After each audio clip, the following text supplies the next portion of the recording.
This is Brent coming at you with the overhead squat assessment. Now this is going to be a series of videos by request. In this first video, we're going to go ahead and go over what is ideal posture. What is that ideal that we're judging our overhead squat assessment against, as well as how to set up the overhead squat assessment for your patient or client so that you know you're getting an accurate read as we go into signs and symptoms. So I'm going to have my friend come out. Leanne is going to show us exactly what good posture looks like. Now you guys notice I have some key words written up here. These are the key segments or joints that I want to look at to make sure I have everything lined up ideally. Now we start with the feet. That's because everything stacks on top of the feet. So if I were to fix her head, fix her shoulders, fix her hips, and then try to fix her feet, there is a chance I could change all of that alignment back up. We're going to go ahead and start bottom up. Now with the feet, there's basically three things to think about. I want them parallel, hip width, and I want to make sure that I have some sort of medial arch, which I'll explain in a second here. So first things first, feet parallel. Let's define that term. Feet parallel is going to be second toe pointing forward. If you guys just threw your hands out in front of you, you guys would notice that it's actually your index finger that points upward and your thumb kind of points in. So if you thought about your feet doing the same thing, it's actually second toe pointing forward. Big toe is going to point in just a little bit. I know you guys are going to see a lot of this turnout. So the next thing is going to be hip width. Now be careful.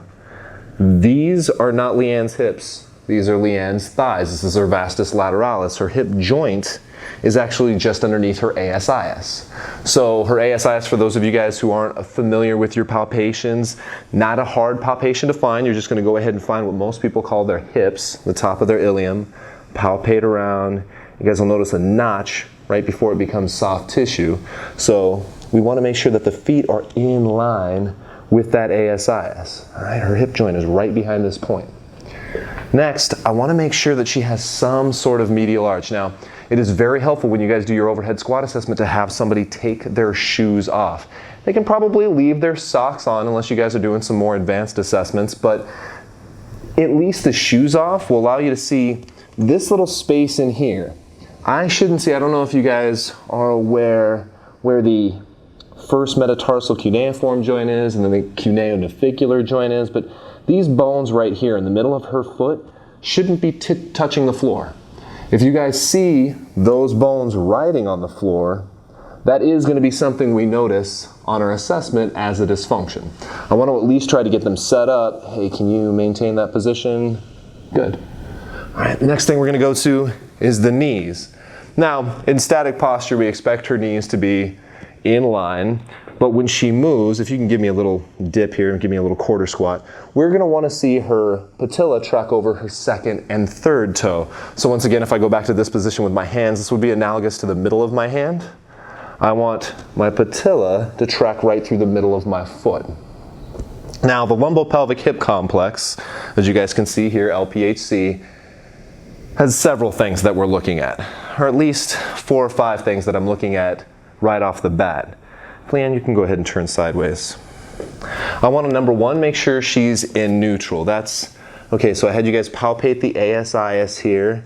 If I were to put this part of her pants on her ASIS, palpate around her ilium, and found this other bony notch here, which, go ahead and turn your back to the camera. There you go. You guys see these 2 bony notches being her PSIS are actually a lot closer together than the ASIS are. But if I go ahead and put the back of her pants up on her PSIS, and then I line up her pants, that gives me a good idea of whether her pelvis is level. And that's the first thing I want to notice. Is this level? Or is she turned in a little bit, which you guys might already know is an anterior pelvic tilt. Usually what comes with that is now we see that there's this excessive curve. We wanted a neutral curve, which we saw Leanne started with. And then as we go through the overhead squat assessment, we'll talk about something called an excessive forward lean. And I also want to make sure that Leanne, even just standing there, has a little bit of abdominal tone.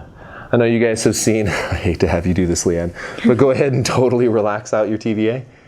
All right, so you guys see those people who have like, they have no abdominal tone whatsoever. You know, they got that little like beer belly thing going on. Like we want just a little bit of beach belly. That should be kind of normal as we're standing there. Now, next thing we're gonna look at is shoulder girdle. When I sit here and I got Leanne, you can go ahead and face the camera. When I have Leanne getting set up, we know that a lot of individuals have a propensity to get here with their shoulders. So I want to make sure I at least cue shoulders down and back to start. See if she can even get to this position. Now this is going to be a little interesting when we go into an overhead squat, because I'm actually going to have Leanne throw her arms in the air, right? Elbows locked. She's just going to go straight up. And what I want to make sure is she did exactly what she did, which is her shoulders kind of stayed down, as opposed to raising her arms like this, where you see shoulders come up to your ears. All right, as I kind of manhandle Leanne here. And the last thing I want to look for is the head, guys. Let me have you go ahead and turn sideways. I know a lot of you guys see this forward head tilt. All right, we see this like protruding chin. We want to make sure that Leanne's ear kind of lines up with her shoulder, assuming that I just put her shoulder into optimal posture by cueing her down and back. Now, when you get somebody set up for this overhead squat assessment, this is what you start with. All right, so go ahead and turn straight. But with all that being said, you don't want to go heavy, heavy, heavy on the cues. I don't want to cue Leanne into a million positions that she's not used to being in. I don't want to give her a million instructions. I want to get a clean assessment. So basically what I'm going to do is I'm going to set up her feet, make sure she starts with her feet parallel. I'm going to kind of check out her pelvis. I might adjust her pants so it's easier for me to see whether her pants are level. I'm not going to necessarily say anything to her. Of course, ask permission if you're going to palpate. I'm going to go ahead and say arms up. All right, we'll check to make sure that her head's straight. And then I'm going to just go ahead and have her sit. You guys notice I didn't use a whole lot of words. It's like, okay, feet parallel. Good. Hands up. And go ahead and sit back for me. It's about all the cue I want to give. All right, so once we get into the next video and I talk about common postural dysfunctions and the common signs we'll talk about how we're going to notate all this stuff. Now, a couple things you do have to be aware of. These things can destroy your squat assessment.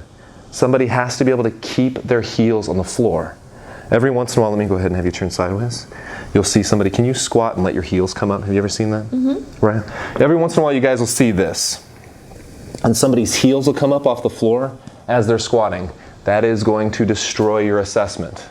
You might be able to guess that they have tight calves from that, but unfortunately, because they've lifted their ankle off, you really don't know how that's affecting the rest of their kinetic chain. All right, the other thing we want to make sure is they're not faking it. All right, I know a lot of fitness professionals out there, a lot of athletes out there, they've been taught how to do a squat. So if you have to, here's the trick I use. Rather than having them do an overhead squat assessment, I'll have them do a sit and stand assessment. Now they don't necessarily know it's an exercise, but you guys, as professionals doing your assessment, know that there is no difference between sitting and standing and your overhead squat. So I could say, go ahead and put your hands up over your head, stand up. Good, sit back down, stand up. Good, can you sit down with only touching your butt to the chair and getting back up? Good. So you guys can see this is the exact same thing. This is also a wonderful regression if you guys have maybe a less well-conditioned or an older population who can't do an overhead squat to begin with. You could break it down, not do the overhead part.